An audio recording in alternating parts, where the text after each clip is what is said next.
See, it says now, you can push the button, Matt. There you go. Brilliant. Yeah, see, good evening, afternoon, morning, good day to you, wherever you may happen to currently reside, and welcome along to a spot of the train sim world 2 on the Bakerloo Line this evening. Baker Street, no less, is featured in the previous screen. I'm joined as ever by Matt. Hi, Matt.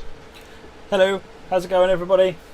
Can you before we get too far into it? Can you just get everyone? Can you hear Sam? Okay. We're doing different setup for the stream today. I'll just shout. Yeah, we're doing it the other way around to normal. Last time you endured my driving. This time you can get to bask in the mastery of Professor Matt Piddleston as he shows why he truly is the maestro at rail driving in a simulated fashion. I'm just mentioning that I hit every station last time without problem. And you got all the PZB perfectly as well.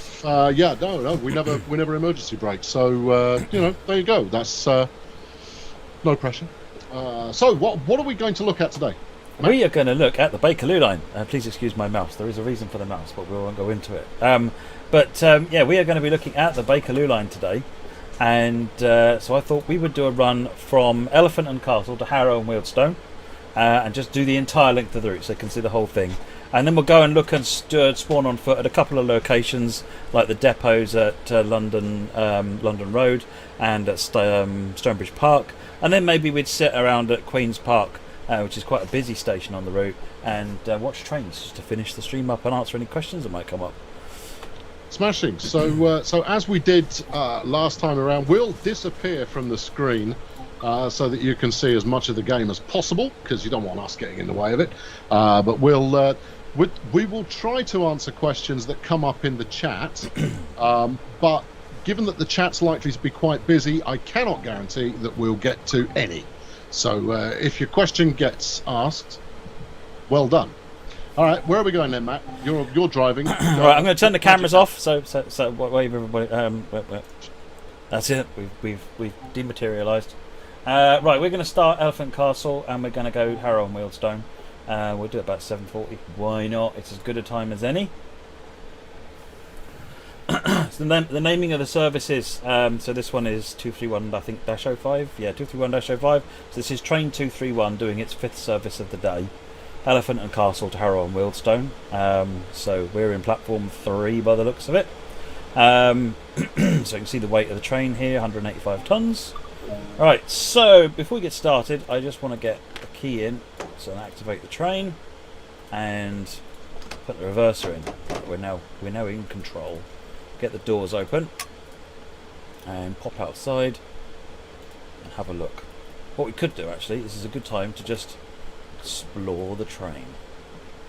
So someone asked a moment ago whether this was on the development build or the production build.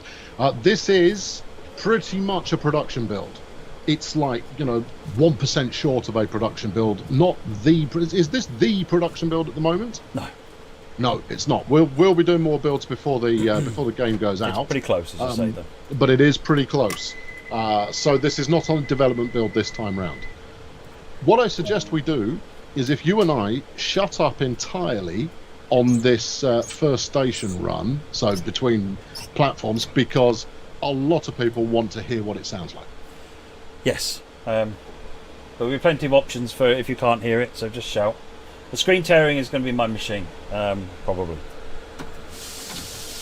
Well, that probably is not good enough. Is it your machine? I believe it's my machine, yeah.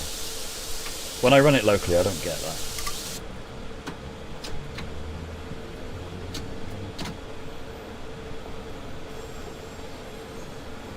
So one of the defining characteristics of the underground is dark.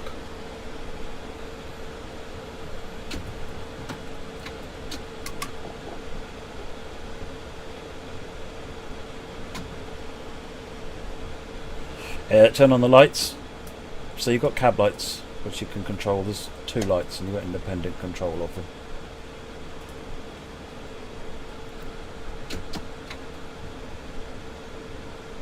So it's not far between stations on this route.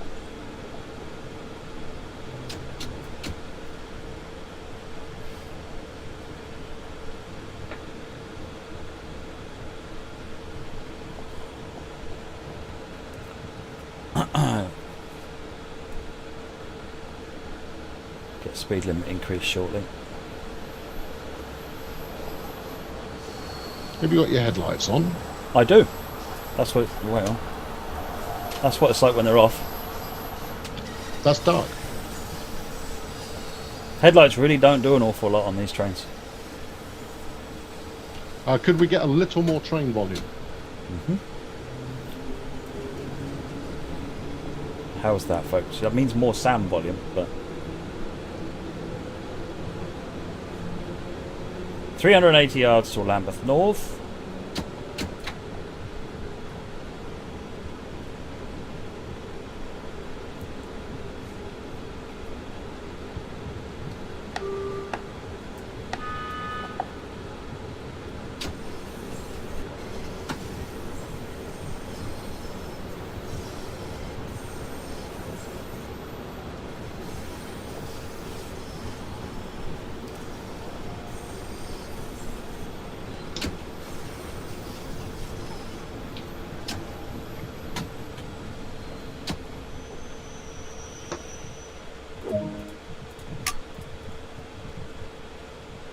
Okay, good stuff. So, for those who don't know, how many stops are there on this particular route?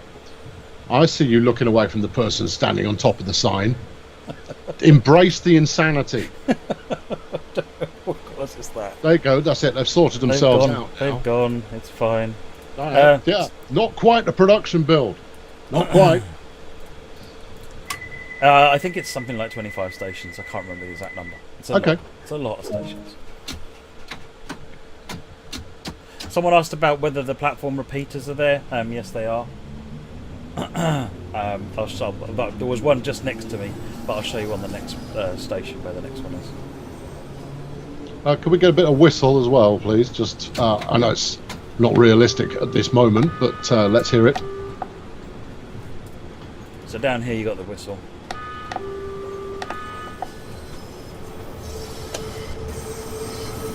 I put that on so you can see the cab. If you want a bit more audio, by the way, what we can do is we can put the interlock on this drop light, and then we can open the drop light, and it won't cut the power out. So unlike other trains, this will actually cut the power if you open the window while in motion. Yep. Well, at all. If you're at the station and you open the window, if you don't, you won't be able to take power and get moving until you either do a cutout or close the window. It's presumably to stop unfortunate accidents.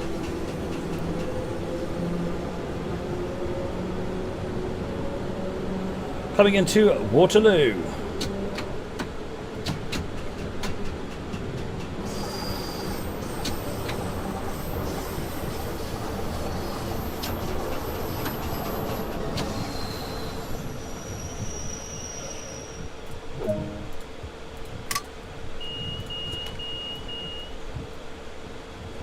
So this is one of those repeaters.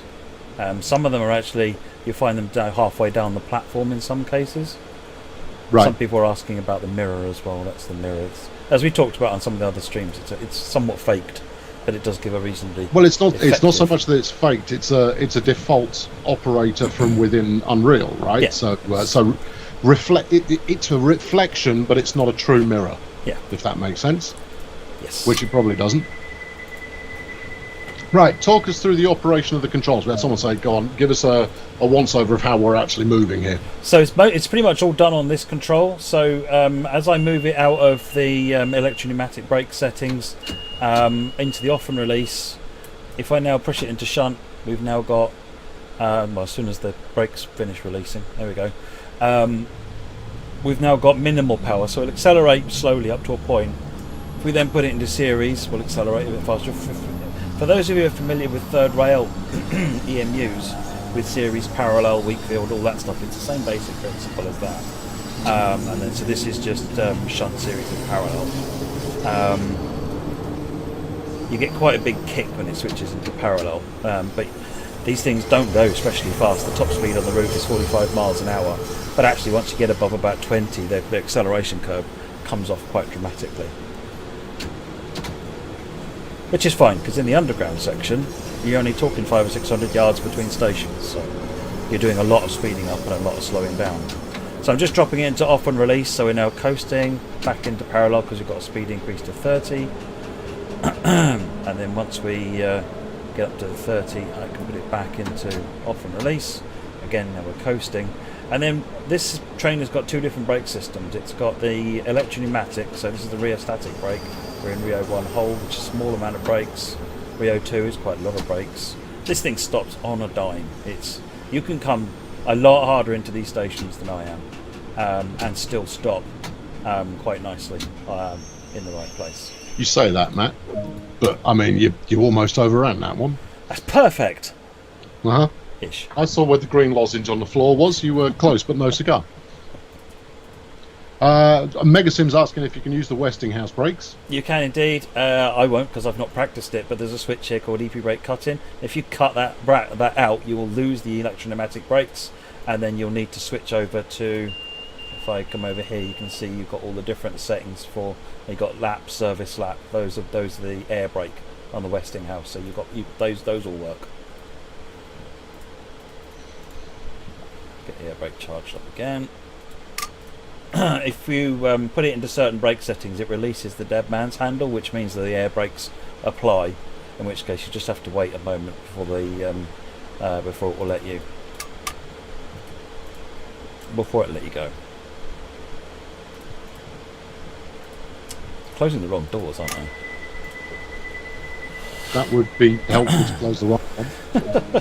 Keep your mind on the game, and that's not easy explaining what you're doing while driving. But no, you're doing fine work. Right, so we're off to Charing Cross now. So this is the map while we're on the run. So there's Charing Cross and other stations. That I think is Paddington, Kilburn Park, Queen's Park. And we are not breaking the speed. So we're going to complete this run first, and then we'll do a little bit of exploration and looking around the train in full, and showing off a few more bits and pieces. I think we might just stand around looking at the passenger information screen for 5 minutes. Well, when we get to Queen's Park, we're going to stand around Queen's Park, and I've lined up a time of day which has a number of trains coming in for us to enjoy looking at, which we can sit and watch the passenger information boards doing their thing at the same time as well. So to confirm what we've mentioned about announcements before, are there any announcements at all, even if they're just canned, or is it a zero announcement scenario that we've got going on here? Very occasionally you'll hear an announcement. They're please don't leave trash on the platform, and stand back from passing trains, and they're fairly generic canned expressions. I hope they don't say trash, for that would be American. I'm married to an American. I put gas in my car as well. I moved the giant pink mouse cursor away. This isn't a dev build, Adam. Since you're asking, this is a near finished production build. So we'll be rebaking production builds repeatedly before they are finally sent for submission next week. Well, not submission. They've been through submission already, haven't they? Yeah. Certainly have.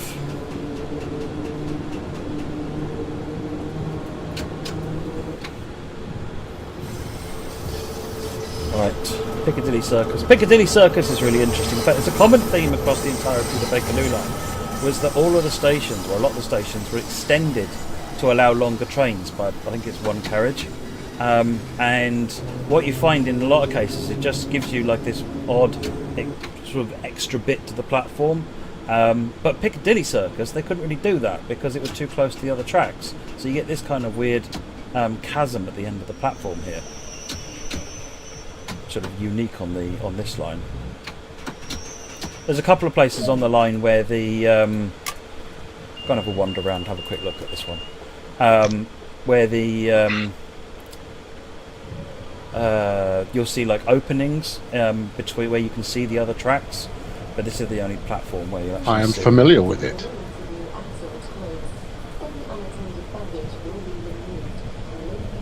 You can hear the announcement going off in the background there. You're going to make us late. I know, I'm always late. collectibles. All right, anyone that okay. likes Well, look, since collectibles. we're here, oh, I see. You wanted to drop a crafty newspaper off. Yeah. What? Just go and clean out the carriages. There'll be loads.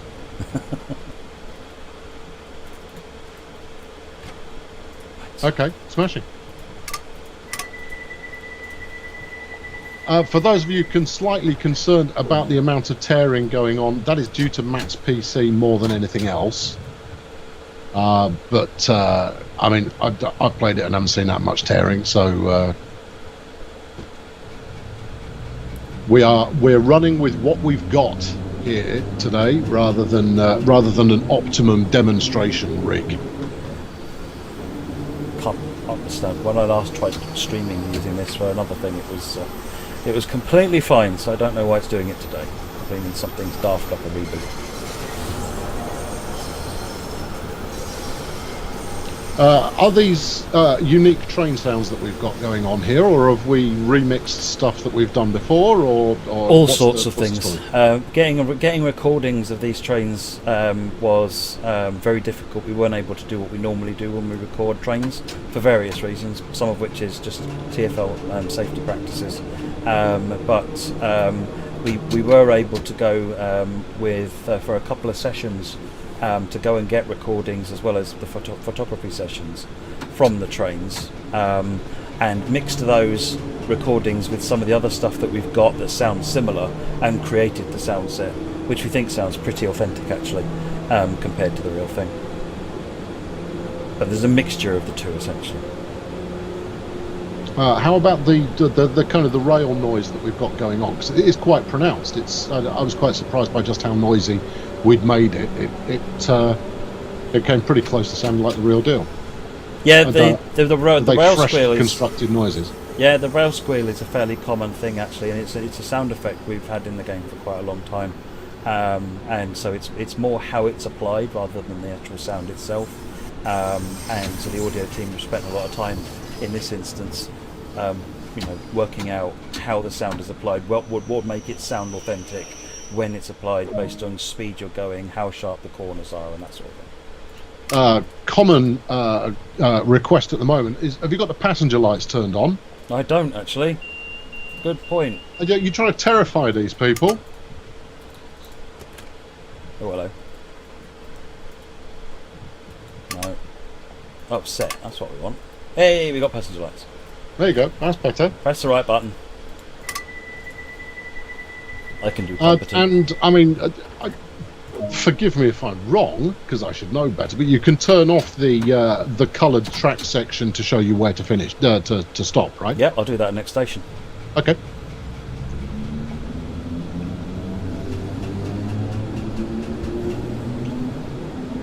James Glass, we'll stroll down the train in a little while and show you the full length of the train. So we'll show you the middle section.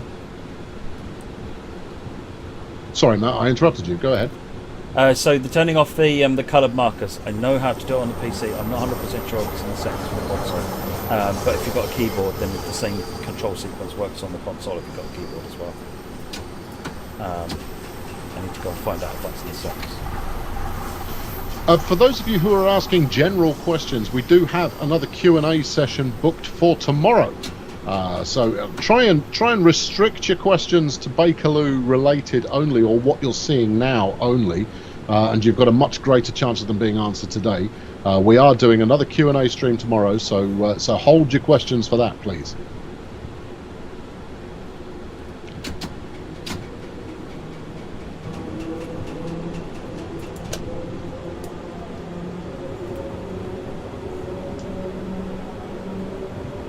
Quite atmospheric if you turn off the lights in your room and you're driving in the dark. One of the things I like is seeing these islands of light in the distance as you see the stations coming around the corners, particularly where they're round corners and you can see them dancing around a bit. I'll put the light on again so you can see.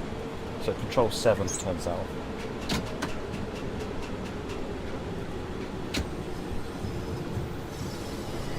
The Mind the Gap announcement is not present.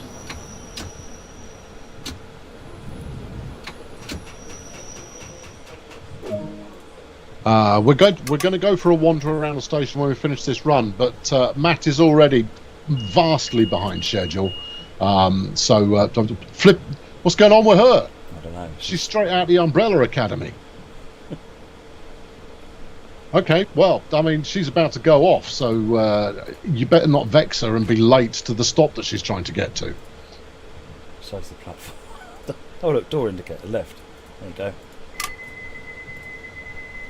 We added a door indicator. Top notch. If you wouldn't mind doing a little bit of horn on the way out, or whistle, whichever takes your fancy.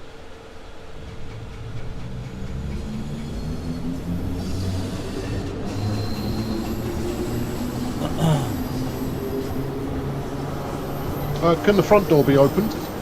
No, the front door can't be opened. Cannot be opened. Okay. But you can move from cab to cab, though. Oh yeah, you can move from cab to cab. And you can open all the doors intermediate between carriages, so you can go from one end of the train to the other without leaving the train.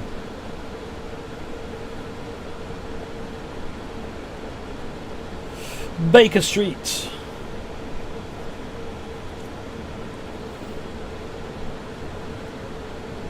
So the number of passengers that we're seeing here is pretty representative of what we're going to see in the final version. Yeah. Does it get any busier for rush hour? Different times of the day you'll see different passenger levels. This has been present in all the routes we've done. It's 8 o'clock in the morning, so it should be rammed. It should be fairly busy, according to what it's going to be. Fairly busy. When was the last time you went on the tube? It should be rammed. But we know already that the way we handle passengers in Train Sim World and in Train Sim World 2 is not up to the standard that you or we would like. So it's something that the development team are aware of. However, we've got passengers standing up in the cars, so there is a nod towards some level of realism. Someone's asked about the rate switch, which is up here. The rate switch controls how fast the power applies. So if you're in a low adhesion situation, you can use the rate switch so that it doesn't slip the wheels as much as you pull away, things like that. Normally you'd leave it in the standard rate 2, but rate 1 will cut back the amount of power that's applied. So it's just like a snow mode in an automatic car. Well, we should load up something a little bit wet and miserable, and you can do a bit of an adhesion demo for us. I can do that, yeah.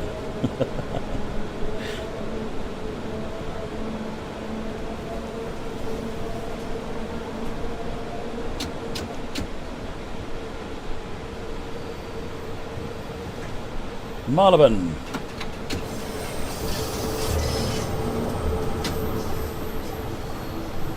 I know it well, but I'm usually going the other way.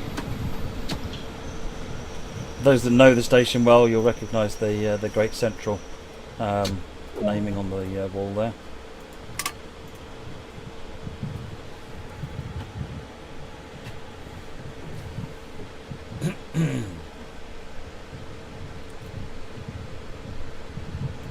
We turned the stop overlays off, Train Boy. Just so you know, they exist. We just turn them off.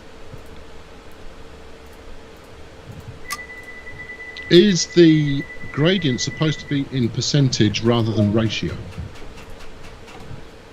So 0.3%. You can change that in the settings, but I need to go and double check what it's defaulting to. Actually, you can choose how you want it to be. Okay. Have we made keyboard mapping possibility, or controller mapping for that matter, to open the doors? Controller, use D-pad left, D-pad right. Keypad can't, no. Keyboard, you'd still use the tab key and use the menu. But controller, it's D-pad left and D-pad right. Or obviously, as I'm doing, you press the button on the dash.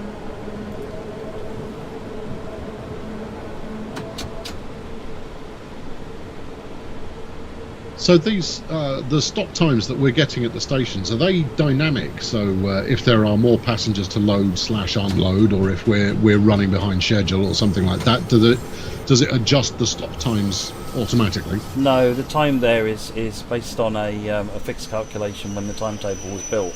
effectively it runs a simulation of all the trains running up and down and notes when it was able to reach when it reached all of the stations or what time it did everything. That then gets put into the set of instructions so that that is your timetable. So you are therefore either early or late on that timetable.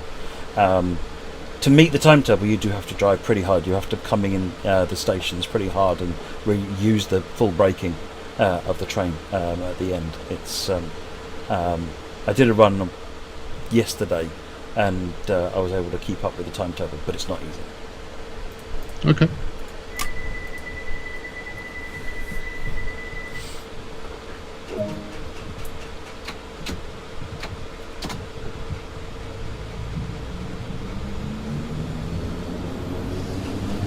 Paddington next. Okay, once we're done in Paddington, let's turn the whole of the HUD off for the station afterwards, so that we can get a full HUD-less effect going on. Apparently, your destination board is wrong. Can we actually get an external view when we're next in a station? I know you can't jump out while we're in motion, while we're in the tunnel, but can we get an exterior camera while we're in the station? We can get an exterior camera, but it's only a head out, so you can't. If you want to look at the front of the train, you can't see it. Any external angle other than the one we can get on foot would be quite good fun. Okay, I can do that for sure. Do the door buttons animate? Do the door buttons animate? You mean, do they press in? Oh, go and have a look. I must admit, I've not looked, because if they press in, they press in only by a millimetre or two. I'll zoom in.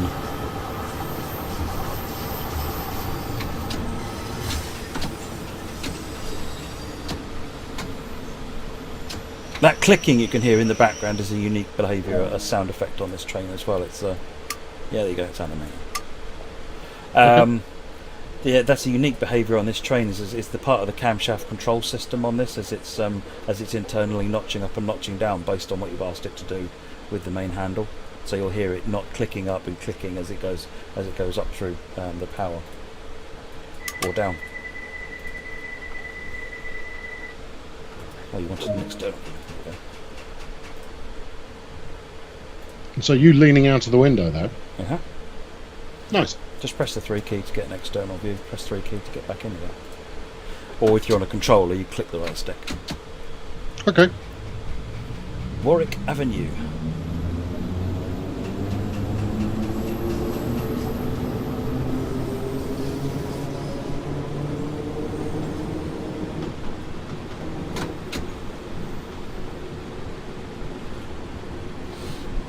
Right, at the moment, YouTube chat is not showing up in here, so I'm just going to load the chat up now on a separate screen, because that's the kind of thing we like to do. So World 2, there we go. There we are. So that's me. Yeah. Thank you. Good. Right. There you go. Right. Hello there, YouTube chat. I can now see what you're saying.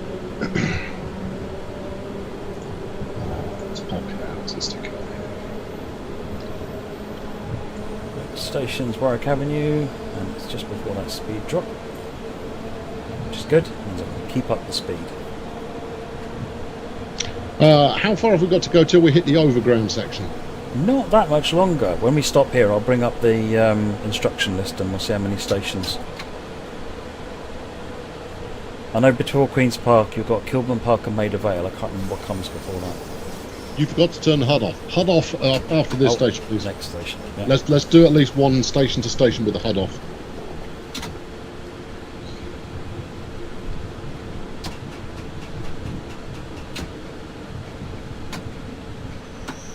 Can you go HUDless on PS4? You can, can't you?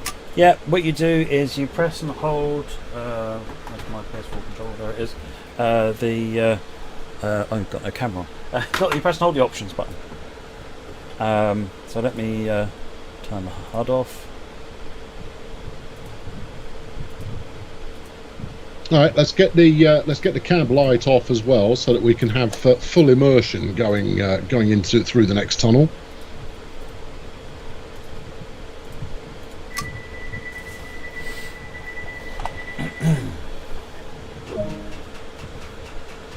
How do you deal with the dead man's handle, particularly on console? It's automatic. You can manually click it on and off if you want to, but it will apply itself and release itself automatically.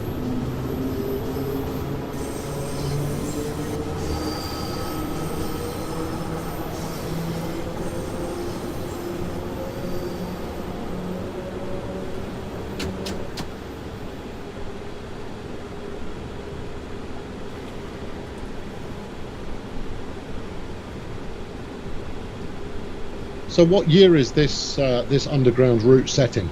Modern, so nowish.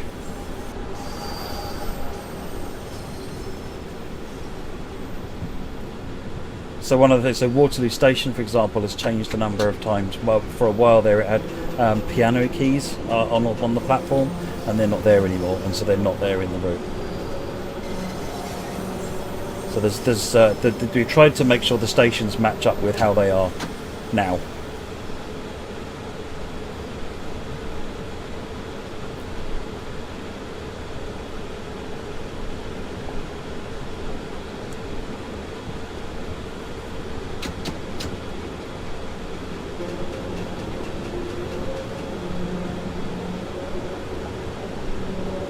Someone else asking about whether these were new sounds or whether we'd reused stuff that we've had before.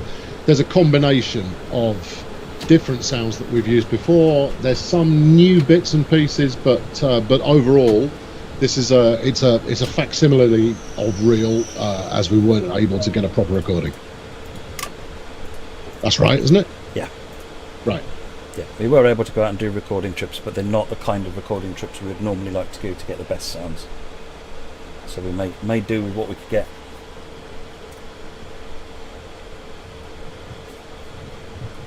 How long does it take to go end to end? If you were driving the entire length About of the an route? hour. Okay. We're going to look at the. All right, you're allowed to put your lights and your HUD back so on. that was Maida Vale. So the next station is Kilburn Park. The one after that is Queen's Park. So one more station, and then we're on our way out of the tunnel. And are we doing the full run here? So we're going. Yeah, but this was a run all the way to Harrow and Wealdstone. Okay, and we started from Elephant and Castle. Yeah. Which means the only things we haven't shown are the two depots, essentially, at that point, which we will show afterwards. Do we get a suitable amount of racket if we go over junctions and switches and so on? There's clunks. You should be hearing the clunks. It might be more audible once we do a bit. We're going to do a little bit of a stand around at Queen's Park, and you'll hear the trains clattering around over there. But you should hear it still from the cab.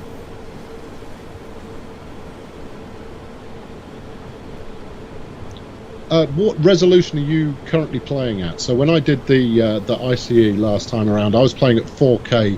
That was then scaling down to show at 1080p. That was then being mutated by streaming coding. What are you playing at now? 1080p. My machine can't do 4K.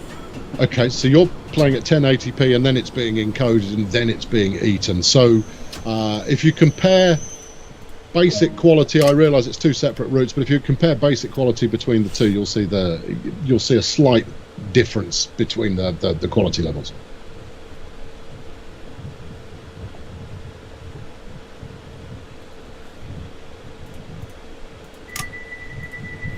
Right, that's it for the underground. Last leg underground on the tunnel now until we hit the next station will be overground. One of the things that's really nice actually is you come out of the tunnel into Queen's Park. It just captures this feeling of we've got the shed on the right, the brick wall on the left separating with the main line, and it should be instantly recognisable, I hope. Having just clocked the signal, one of the questions we were asked for tomorrow's Q&A, and it makes sense actually to ask it here, is do the trains on the undergrounds, do they work in accordance with reality, where it's the front of the train that dictates a speed limit rather than the rear? No, it doesn't. No, so it's still based on the same mechanism that Train Sim World has always used, which is the speed limit of the train is the lowest speed limit anywhere in the train. So it looked like it's at the back of the train essentially.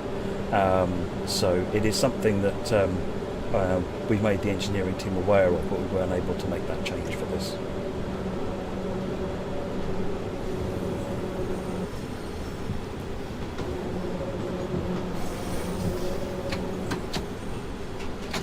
Watching my speed. Here we go, out and about.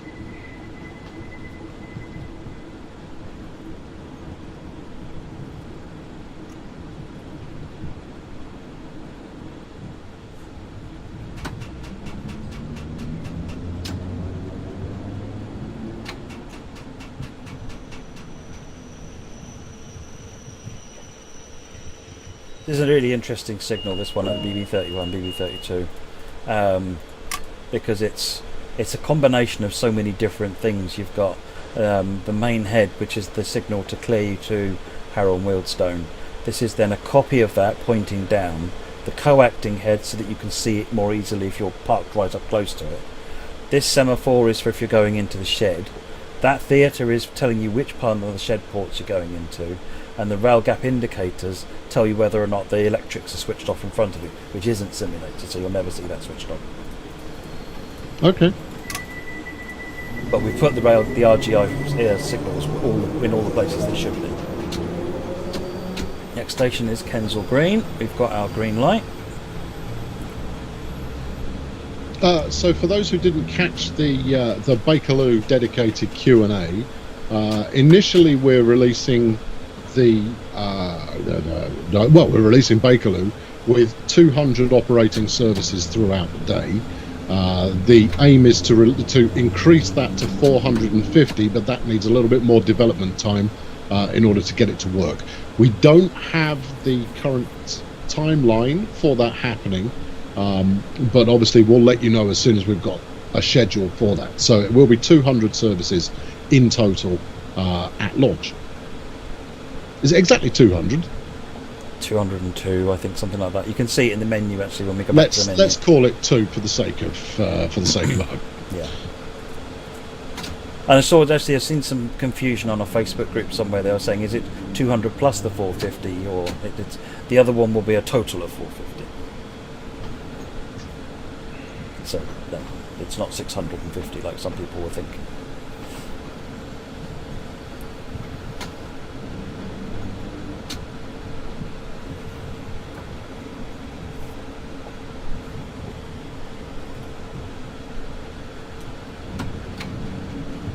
Get the speed up in a moment. Next station is Kensal Green.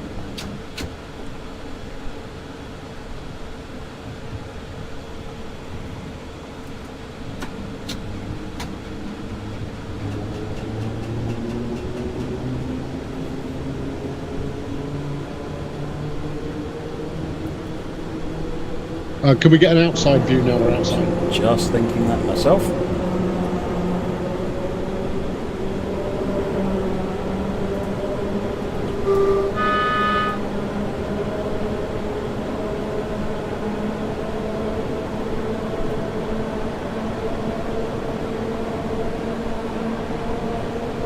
Now, for those of you asking about the roadmap, we delayed the release of it. It's going to be out next Tuesday. So Tuesday will be the first release of the roadmap, and we'll do a stream to answer your questions about it that evening. We did say the week before, but it will still be before release. But we're going to be updating the roadmap on Tuesdays, so it felt sensible to do the first one on a Tuesday.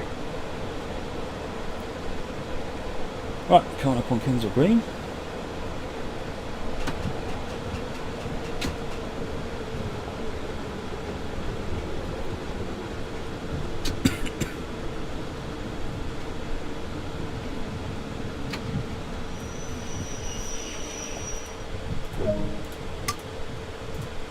We're going to have a look at some adhesion mechanics in a moment or two. Once we've finished this jaunt, we'll do an adhesion test in the rain. I'll show you how easy it is to totally lose grip with this thing. It's been very amusing watching the beta testers played it, and confidently go from being in the dry to being in the wet and completely missing their station. I may have laughed at them. I may also have done exactly the same thing myself on many occasions too, but... Presumably if you run a red light on this, you still fail? Yes. Yeah, running a red light is still just as bad as normally running a red light.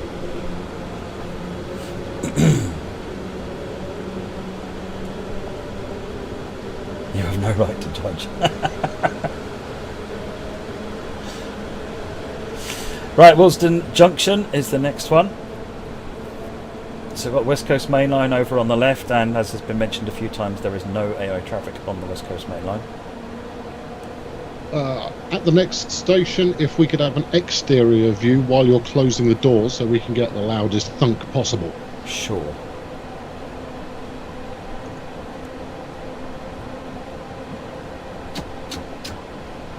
When you reach the terminating station, do we have any services whereby you can then jump out, jump in the other end and head back the other way?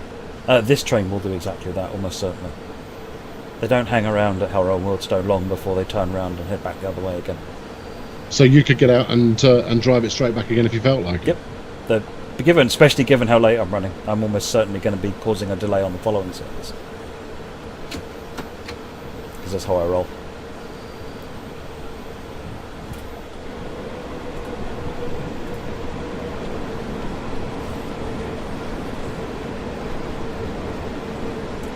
Sam, we'll talk about wheel slip and slide protection when we do the Adhesion demo presently, because then we can go into how you can actually, because a lack of adhesion is all well and good unless you've actually got the means to be able to cope with it. What spec are you actually running on there, Matt? This is a laptop running a GTX, a 2070 and i9, some mobile processor. How much RAM? 32 gig.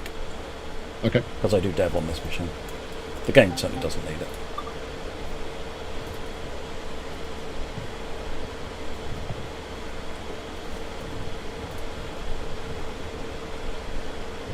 Nice.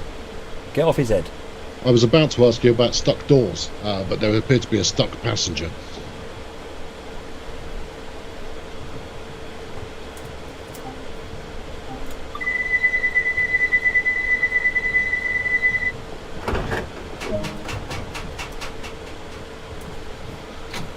We've covered that before, but I'll mention it again. The West Coast Main Line that is visible is literally just scenery.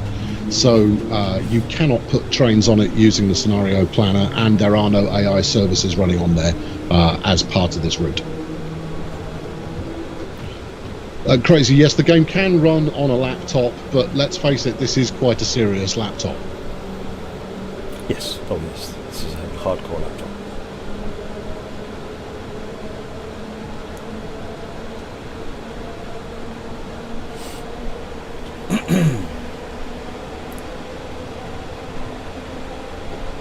Right, Harlesden is next, and then I think we're at Stonebridge Park, and I'll show you where the exit to the depot is when we go past there.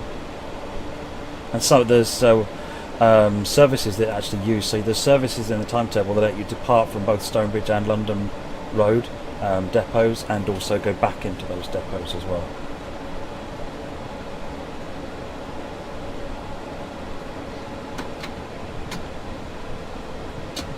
Is there AI running in the opposite direction? Yes, we've seen a few. What sort of? I mean, this is where the number of services comes into play, and normally on a busy time of day on the London Underground, it's about 600 services on the Bakerloo Line, isn't it? There's 36 trains in total running at any one time at busy hours, which is, I think I read somewhere actually, someone else said it was more like somewhere between 600 and 1,000 services. So it's very busy, whereas this train timetable there's 9 trains running around, so that's why it's a bit harder to see trains going in the other direction, but you will see them. We have seen a couple so far on this journey at least. We'll probably pass some on the Underground where you wouldn't see them, unfortunately. Right, next stop is Stonebridge Park. Do us a quick flash of the map again, please. So that's the map. That's Elephant and Castle down here, the two sidings.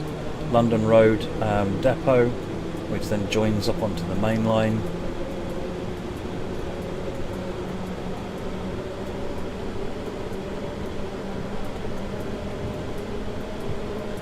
Coming around to Queen's Park. And you've got the main line where we are. Stonebridge Park depot is up here. And then as you come further up here, you get to Harold Millstone and the turnaround side. For those of you asking about whether we're going to add more London Underground routes or whether we're going to add stuff to the main line in the future, we're not talking about what's being added in the future, because we want to focus on what we've got right now, rather than what might or may be in the future.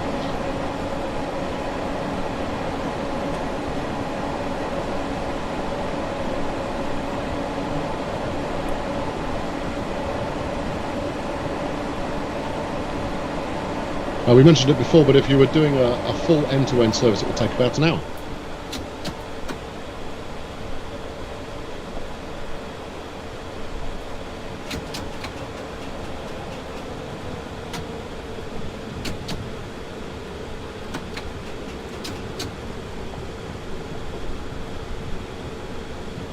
The question, is TSW2 already gold now? Well, the concept of gold doesn't really exist in this digital universe. This is a production build, which means it is one that would be released or could be released, as in a shape to be released. It is not the same production build as the one that will be out a week from today. So it is a living, breathing entity. There will be continuing updates applied to it after it initially releases. So where there's no disc-based release, the concept of going gold doesn't really exist anymore. This is Stonebridge Park. There's a lot of services parked in there. Just unleash them all. Let them all out. Let's flip the dogs press of war. the fire button. Let's go. Yeah, I'm sorry. I didn't mean to make you feel old. Nothing wrong with your terminology, of course, but there you go.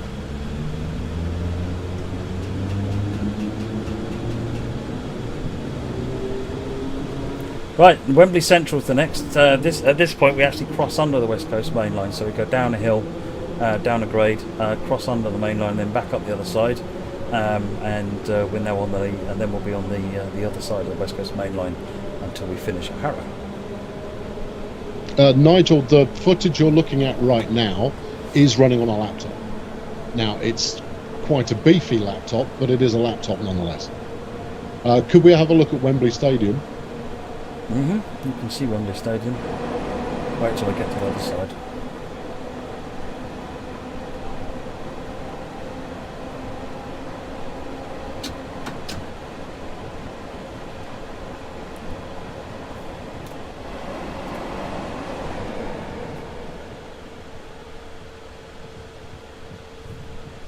Where is it? It's around here somewhere. I saw it the other day. My geography's terrible. Let's wait for the train. Strong navigation going on there. Huh? Strong navigation going Strong. on. If you want to see the specs that this will run on, please visit the Steam page, and it will give you the PC specs. Obviously, it will run on the PS4 and the Xbox One. It was the other side, Matt. Just, FYI. Was it? Yeah. I'll have a look once I park the train.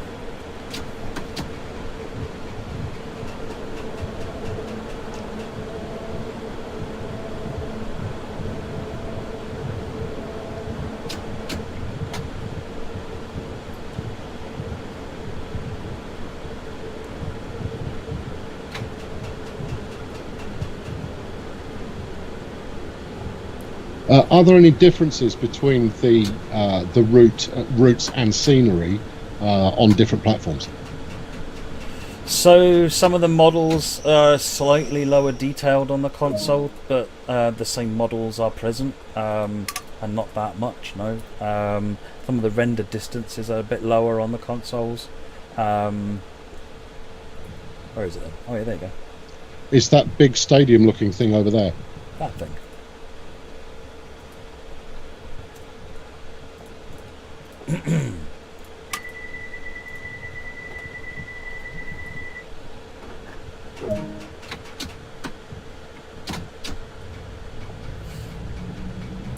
North Wembley. South Kenton, Kenton and Harrow and Wealdstone. And then we pull into the siding.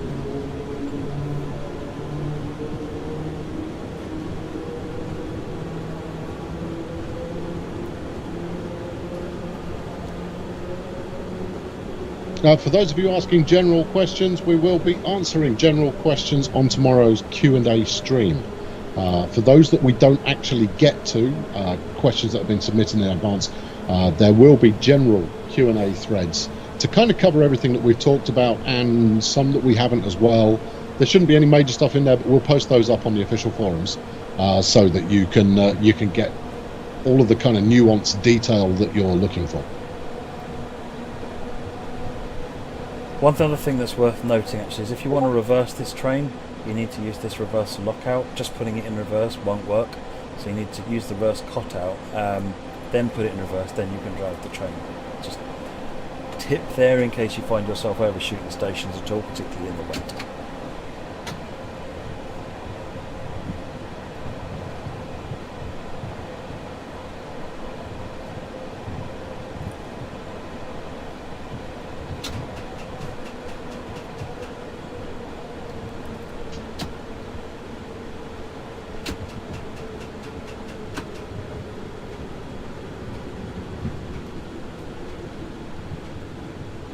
Yes, this live stream will be available to re-watch pretty much as soon as it's done.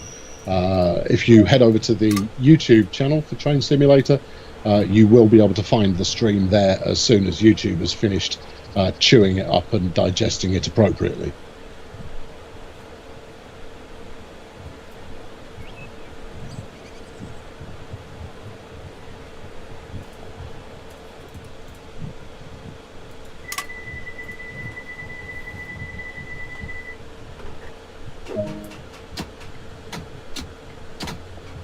South Kenton's next.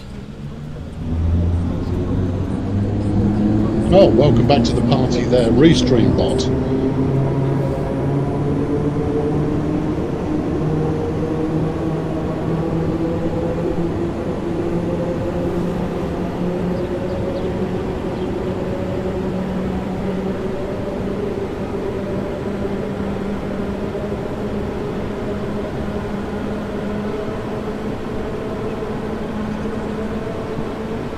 If you're on Twitch or YouTube, the Restream bot there is just to tell you what the chat is going on the other channel.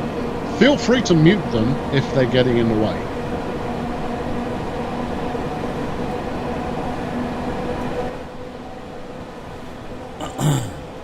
Coming in South Can we get a close-up of the suspension if you've got time before the next go?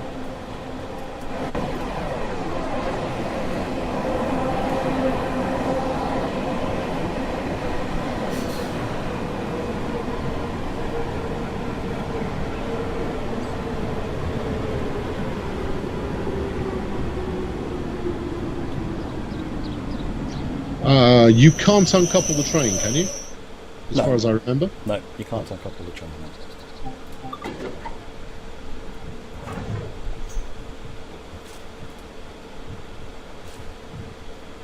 You getting any sound delay on your end? I'm just wondering. Someone's saying that some of the sounds like that sound like they're delayed, and I'm just checking that it's not the stream causing that rather than the game. There's no sounds coming delayed. They all seem to be about right from where I'm sitting.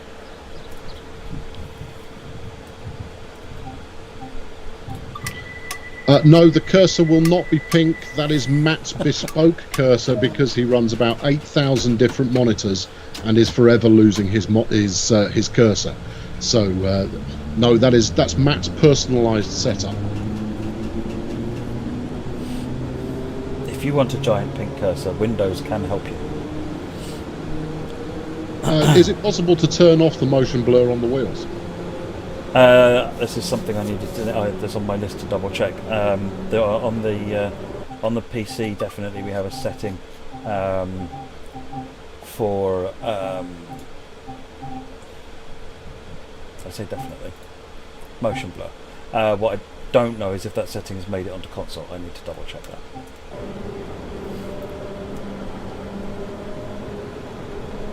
And this is an Unreal thing where rotational motion blur it's not so hot at. It doesn't do rotation motion blur at all. It only does linear motion blur. It does linear motion blur exceptionally well. And it makes a big difference to the sensation of speed, but it does wheels really badly. It is something the team is trying to do some R&D on to try and find a good solution for. Is it possible to play as a passenger? Yes, you can spawn on foot anywhere you like on the route, any of the stations or the depots, get on board a train, sit on a seat and let the AI whisk you anywhere you want to go.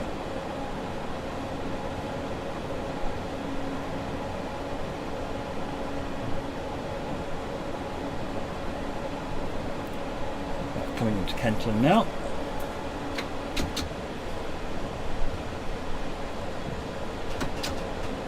Yes, Win 10, Bakerloo Line is one of the 3 routes that is included with Train Sim World 2 at launch.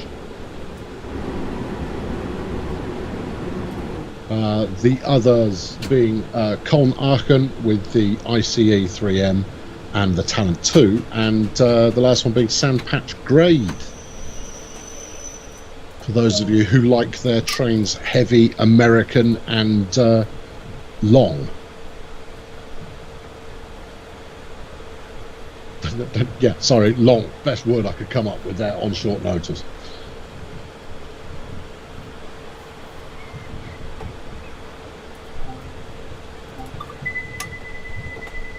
For those of you with general questions, we've got a general Q&A stream tomorrow. So you might want to save them for them, because we're not going to answer them now. I'm just saving your fingers from the typing there.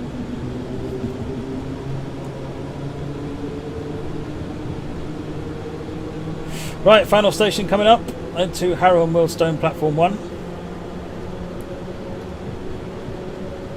What happens with trains is when they get to the end of the road here, they'll rather than just changing ends in the platform, they pull forward into a siding called a turnaround siding, which then lets the next train come into Harrow and Wealdstone if there is one.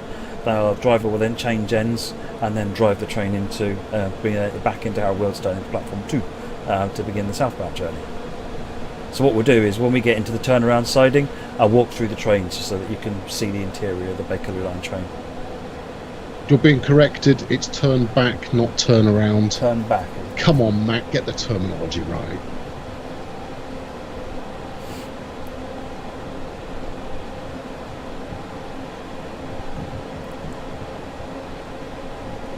The livery editor is not going to be showed today. It will be showed off tomorrow, though. Wipers on.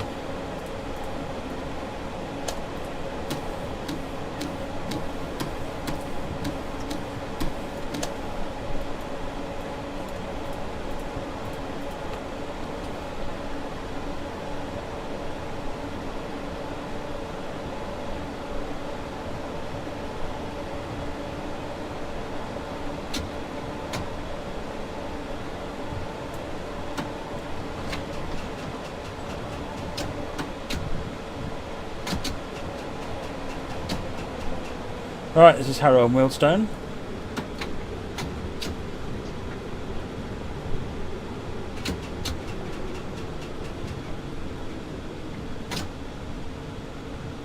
So we have noticed that we're not ignoring the fact that some of the passengers have been behaving in an incredibly erratic fashion. And as mentioned before, this is not a final build that we've got going on here. It's a production build, which means it's not saddled with all of the usual dev back-end bits and pieces, but it is not the build that we'll be putting out for you next week. Lock the doors. And I suspect quite strongly that that Matt's going to go and, well, I mean, you know, deal rudely with some artificial passengers. So we've got the white lights telling us we're clear into the turn it back siding.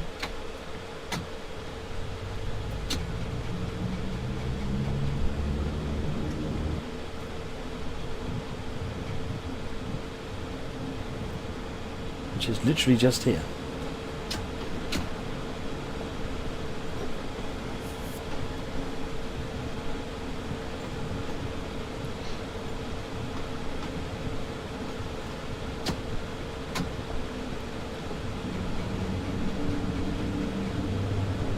Do you want to give the horn a quick go again? Sorry, whistle.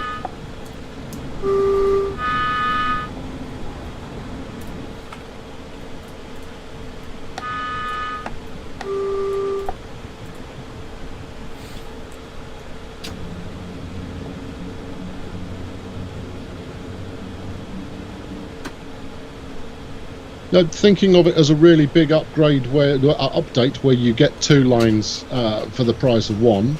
It's not a bad way of looking at it. For those of you who want to take a more cynical line. But you've got a fair few points there, flipping it. Yep, we've got lots of points. Gold medal. We covered third rail sparking in the last Q&A. So at the moment it doesn't, but all of the underlying tech is in place to allow that to happen.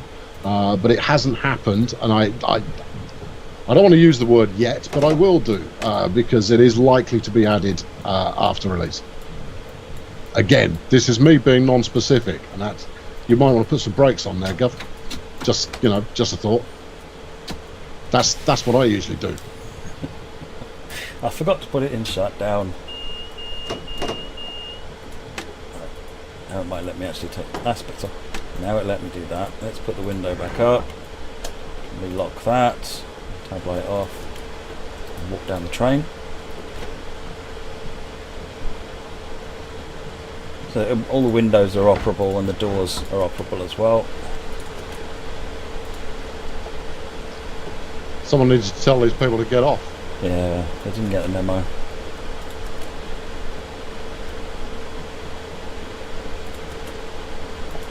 I don't know where they're expecting to go, but they're not going to get there. So this train's interesting because it's not just a 7-car train, it's actually a 4+3. So there's a fake cab, there's a former cab here, it's not an operational cab anymore. And is that true to life? That's true to life, yeah. They're a 4+3 formation. So that's how it's been modelled here. Be interesting. The passengers hate some of these cars. I know. Get out of my train. Right. Like that. Moving forward. David, when you say please rework passengers, we know. And it is on... It's one item on a very long list. So we've got nothing to announce as far as passengers are concerned, but we know, and it is on a very long list. So with the signal clearing us into Harrow and Wealdstone, you can see the next train, because we're running late. Sorry, I'm running late. The one behind us is sitting there tapping the desk, wondering when I'm going to get myself in gear. So this is actually quite a good demonstration of how timetabling works, right? Because as you mentioned before, normally if you're running a lot of services, to make them work, you will disappear trains when they reach their destination. Yeah, which you can't do on this route. So once a train is on the route, it is staying on the route. Yep. Every route starts in all of the trains that you see in service start in life somewhere on the route. All of those, I think, a bunch of trains start Queen's Park South Sheds. There's a couple in North Sheds. There's a couple in London Road sidings. 1 or 2 in Stonebridge. So they start from. It means that you also, even though there's only 9 trains out of the 30 some odd they're supposed to run, you do get you're still able to start and stop trains at all the various places that trains start and stop. So it is a subset of the service rather than just bits missing. So anyway, someone wanted to know about going back the other way. We could just now carry on and go the other way, and when you get to Elephant, turn around and come back the other way and just sit there doing this all day, which I quite enjoy doing. But shall we do some rain? Let's do some rain. So we want to do rain so that we can show you a little bit of how variable adhesion works. This will give you a reasonably good example. Sandpatch grade, when we show that off next week, that will give you a better still idea of how variable adhesion works. Obviously, the heavier the train, the more that adhesion starts to factor in a big way. But because the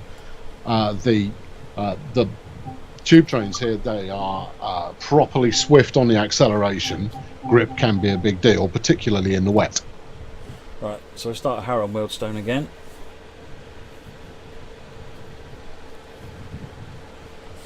So again, we start in the site of the shed here.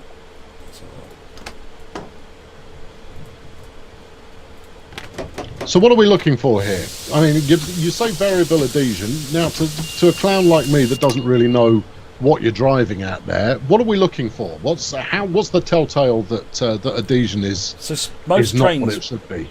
show the speedometer based on reading the speed of the wheel. Yeah. So if you suddenly slip because you're doing too much power, you'll see the speedometer go crazy, like it says you're going a lot faster than you really are. Look. Actually, so you see the speedometer here, it's reading incorrectly.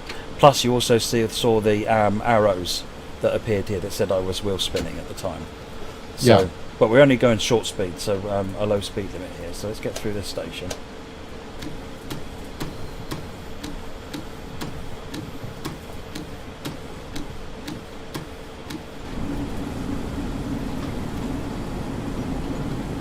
Yeah, this is more like London. I'll turn the motion blur off because it makes it easier to see what's going on with the wheels.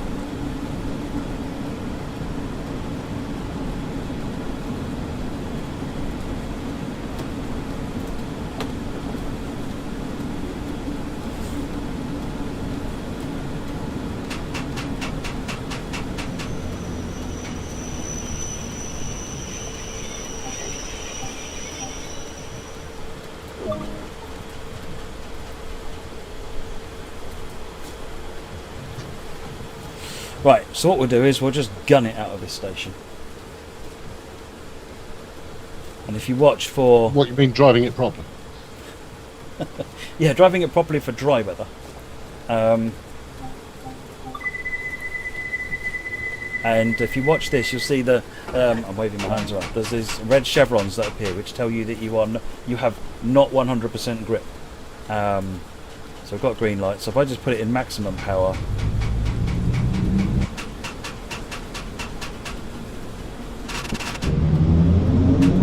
and it managed to get the grip again.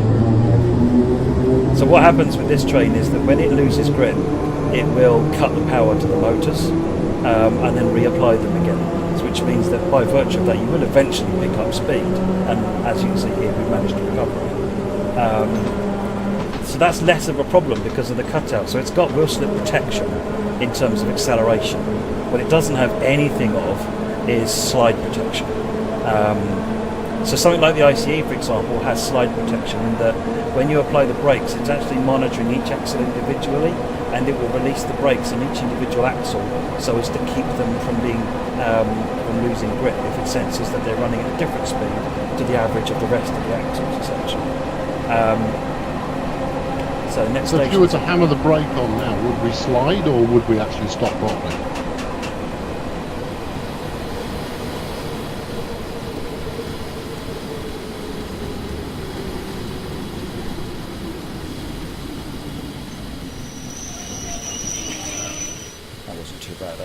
We lost grip briefly there.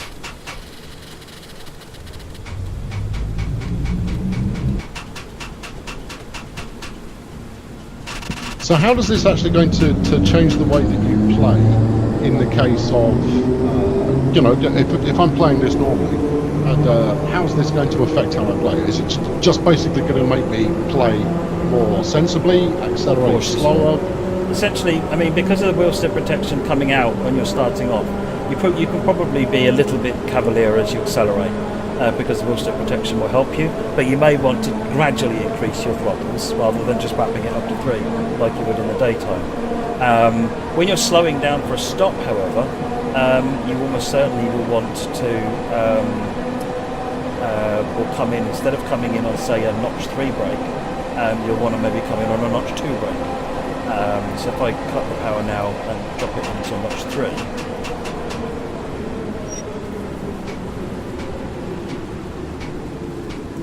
wait, that's not losing grip. That's surprising. And the weight of the train is modelled as well as the additional passengers on board. Yeah, it is. Yeah, so as you press escape, you can see the weight of the train, and if after you've done unloading at a passenger, you'll see this weight is up or down. That number's not faked. It is the measurement used for all the physics as well. The train sim guy asks, so if you're in a tunnel, does the adhesion rate change even if the weather is rubbish outside? It's a mixture. So because you do still get some ill effects, but it's different to outside. It's different. The same actually under if you got like a motor, you go under a motorway or under a bridge or something in a viaduct, like a fly under, like at the one that was just further down the line here. You'll see that those have got different adhesion as well. The same as you don't see them get snowy in snowy weather on other routes.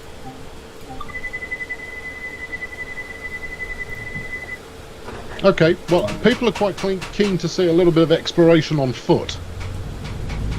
Okay, so we're going to have a look at a depot. Yeah, let's go and do some depot action. Right, so let's go explore, spawn on foot, and we will go to. Let's go to London Road first. Oh, we're on the east here, which is this one. No, that's Waterloo.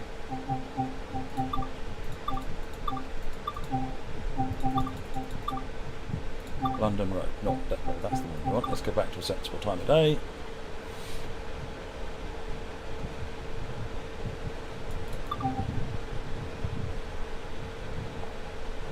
If I go into the morning, so say about 7 o'clock, you'll see trains there then as well.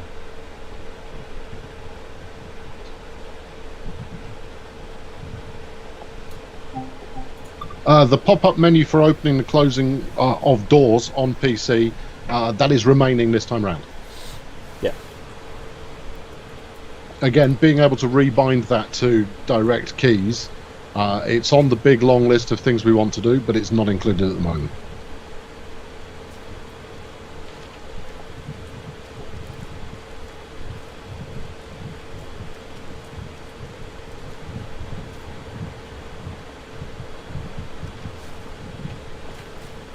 The Shard in the distance here.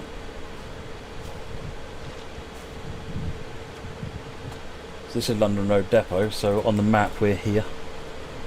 So this is Elephant and Castle, and trains will basically come out here and their first passenger stop will be Waterloo, and then they'll make their way up north before they then come back down to Elephant and Castle.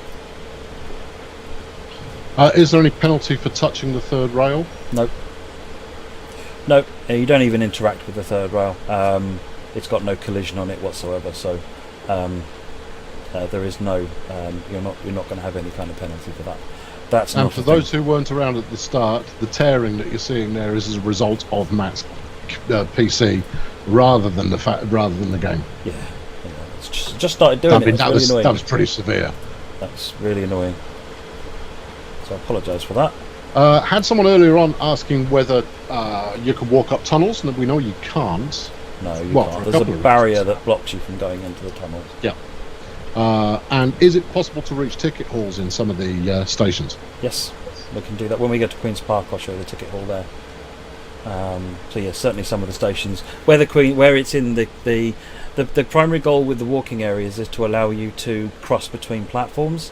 But if there's a ticket hall that's part of the way you do that, then the ticket hall is modelled. Okay. So that's London Road. As you can see, it's quite a well-known scene. If I actually, what I'm going to do is people would like to see Paddington. Paddington. You can't go to Paddington over a ground station. If that's what people were excited to see. Just saying. Well, they've asked to see it. Whether you can go to the overground or not, it's neither here nor there. It doesn't matter what time of day it is, it's underground.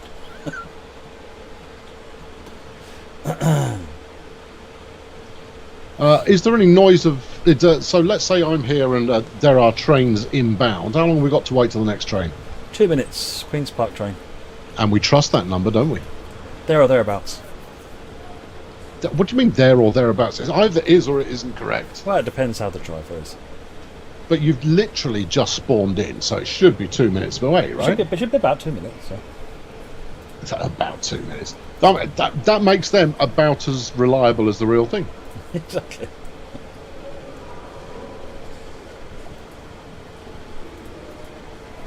Some of the unique artwork that's present on some of the stations.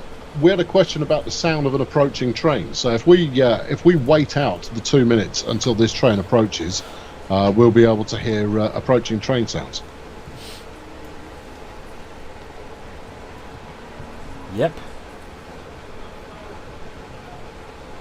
We just need to fill the time with really interesting and informative commentary. Off you go. Lots of really cool. One of the sort of the iconic things on the Underground is all of the billboards and the advertising hoardings that are up there. So we've got some real ones which we've got licensed, and we've got a bunch of fictional ones that the art team had great fun creating. Now tell me that I can buy some ad space in there to advertise a certain lesser known YouTube channel. That's a discussion you need to have with somebody else. But it's a cool idea. I like that idea. 1 minute. If you trot up the other end so that we're near the which way is the train coming in from? Is it coming right to left? Yeah, it is coming right to left. Queen's Park, it'll be coming in. There is the train there. So it's coming in that way. We're facing south at the minute, it's going north. Okay.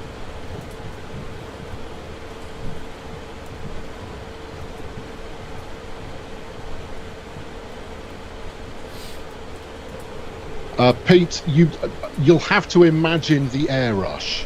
I think on the list of things that we'd love to have in the game, the air rush is certainly on the list, but it's going to be pretty low down the bottom.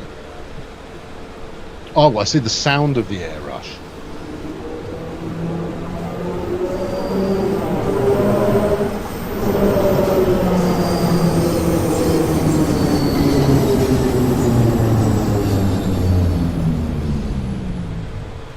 Yes, there are collectibles in TSW2.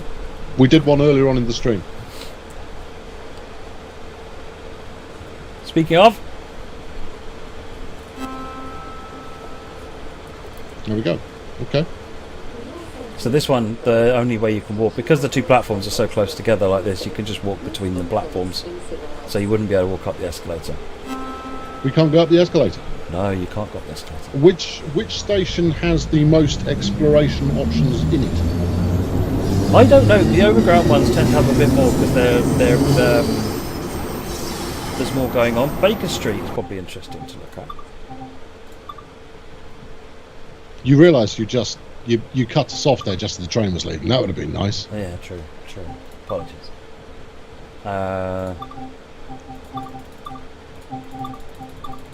Where's Baker Street?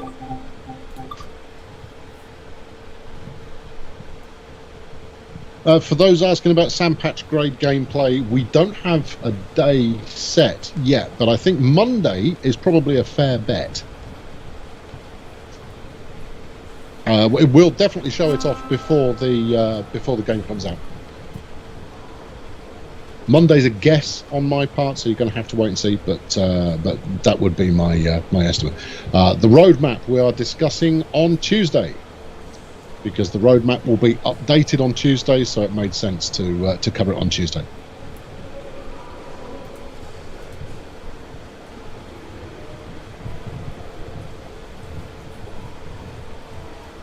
Nice.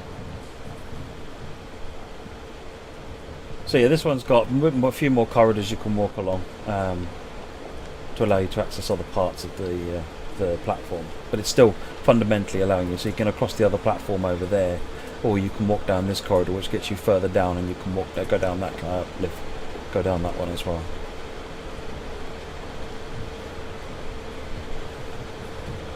There's collectibles everywhere. Yeah, spoilers much. You know, there is some exploration to be done in order to find all the collectibles. You're just giving it away. I know, I'm giving it away.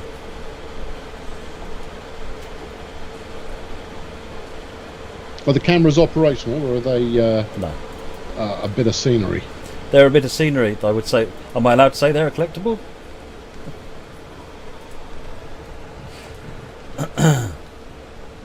Does the shoe actually slide on the third rail? I assume not, given it doesn't have collision. Does the shoe slide? So it's yeah. The artists have modelled it to be at the same place as the third rail, so it looks like it's sliding along it. But there's not a collision model. That would just be a waste of CPU. Trying to make it do that all the time.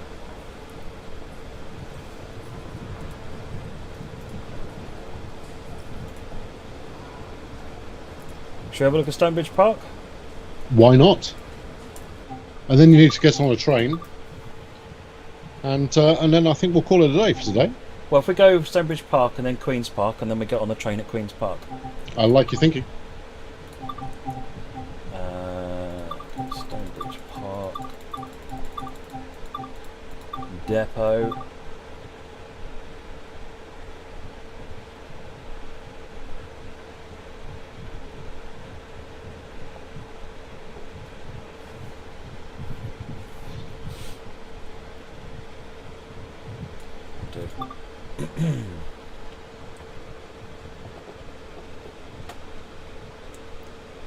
For those of you, several of you are asking questions that actually we covered earlier in this stream. So the video will be available to watch after we're done. If you back up a bit, you'll be able to watch it after we're finished here. Livery editor we're covering tomorrow. So yeah, some of the trains, the trains that terminate at Stonebridge Park will come up to these sidings and then go back there. So that's this siding up here, and then they'll head back out to there. So some trains go out to Stonebridge Park, some go to Queen's Park, and when they go to Queen's Park, they'll turn around in one of these two sidings, and then some go all the way up to Harrow, as we did earlier on. But then you've got, this is the depot here.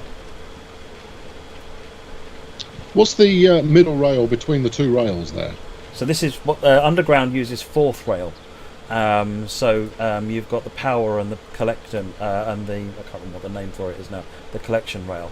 So third rail uses the way it is you get the power. So this is the hot rail where all the power is, and what they use for third rail stuff, like on the East Coastway for example, is they use this as the return line, so that when you connect a battery you've got plus and minus, you've got your plus and your positive and your common. So this is your positive, this is your common. Well, what they found was that on the underground railways, the problem with that was that having the electricity running through this rail was actually causing all sorts of problems with all the materials in the tunnels, and so they added the fourth rail to act as the return line. So effectively that's your battery positive and that's your battery negative. I think I've got that about right. And then these rails, they're just literally for to guide the wheels. So that's you can walk into the depots obviously.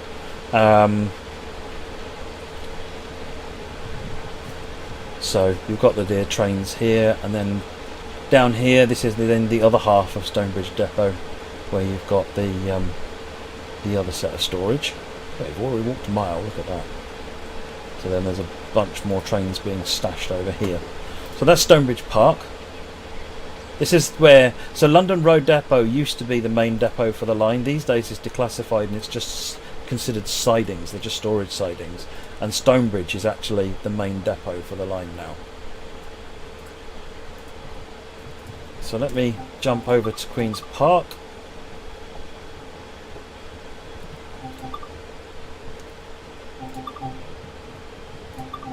So even if the trains are in the depot, you still can't use the front door? No, you have to, if you click on one of the passenger doors, they'll open. Okay.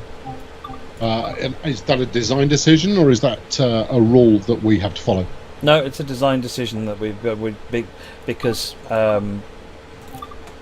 because of technical limitations and the overriding design not to allow you to walk in the tunnels where it would be fruitless. So this is the ticket area someone was asking about. So this is more to prevent enterprising persons such as myself being able to fling themselves out the front of the train? Basically, yes, yeah. You're basically the fun police. I am the fun police. Let me go over the other side. It's slightly better view over here. So this is Queen's Park Station. and this is probably the busiest station on the line because every train that runs on the line will run here. Regardless of where they're stopping, they will all stop here or continue on. So you tend to get quite a lot of traffic. So you can see here we've got a train coming in 3 minutes. Then we've got one coming south. So there's actually the one in the shed there will leave in a couple of minutes and pull into the platform. And then you've got the one coming northbound Harrow and Wealdstone shortly after that, and then another one coming down from Harrow and Wealdstone about a minute after that. So in a couple of minutes there'll be a bit of a flurry of trains, and that's the way that the timetable ebbs and flows. You'll get moments where there's a larger gap, bearing in mind there's a reduced number of services on here, but you've got moments where you've got larger gaps between services and some points where it's a bit more busy and you'll see trains barreling in one after the other. Okay. Can we get to the ticket office here? That was where we started. Oh, was it? I wasn't paying attention. I was reading the important and vital messages that we're receiving. There we go. 1 times ticket office. Okay, smashing. And someone's asked if we could manually open the passenger doors. You can manually open the passenger doors by clicking on them, yes. Although the AI will always auto-open them anyway. But if you're driving the train, there's nothing to stop you pulling up, walking out, and then clicking on door to open it. Or similarly, if it's starting in a depot, then you can just walk up to the train and you can climb up to it. That train from the side shed is now pulling forward.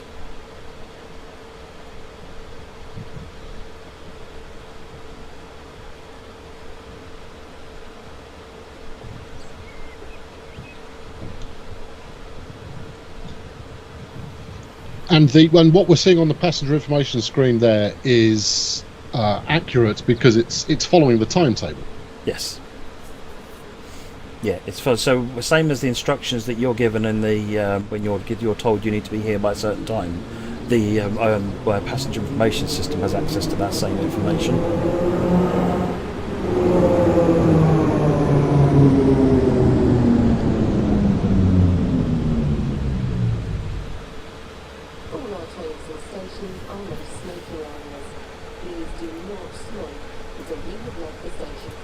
How long have we got to wait?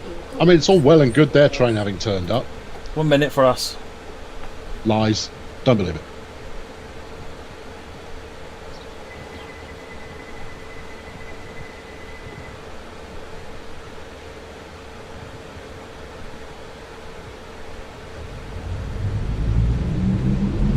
There is a fighting chance you can hear fans from both me and Matt this evening.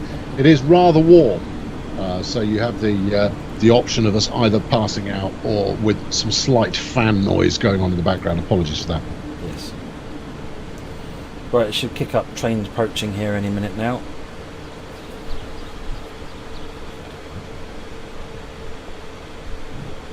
So these ones that say terminates here, they're ones that are going into the north sheds there.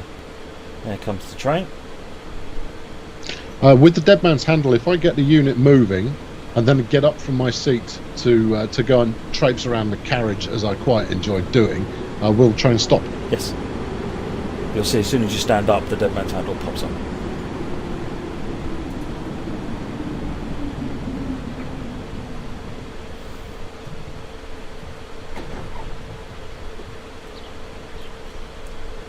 Somewhere to sit, that's what I want. No, you don't. You want to stand up, like a pro. Like a pro, right, and just stand up. And you would know full well that the other end of the far end of the carriage is the best place to go, with the single door, where you can lean up against the glass, because then in the summer, you can open a window.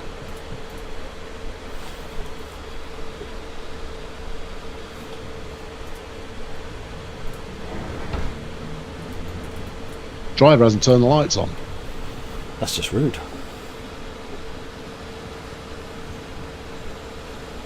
Oh no, we were in a section where it was it had no power, I guess. There's a bunch of junctions here, so the power will flicker on and off. Are you inferring that's realistic? Mm-hmm. Yeah, if there's dead sections, the gaps in the third rail. Okay. Gaps in the third rail, you'll see. It does do that.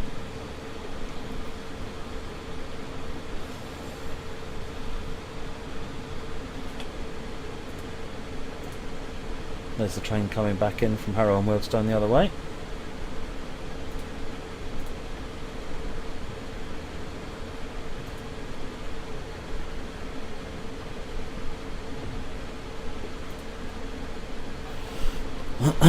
Of course, if you do sit down, then you can use the external camera as well.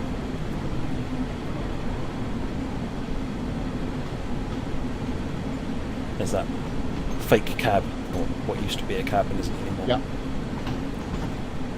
Okay, good. Well, that's going to wrap it up for our stream today. This is not the final preview stream that you will get for Train Sim World 2. We will be back tomorrow evening at the same time with a Q&A session. The questions are already submitted, but we'll probably take a few more from the chat if we get a chance to spot them.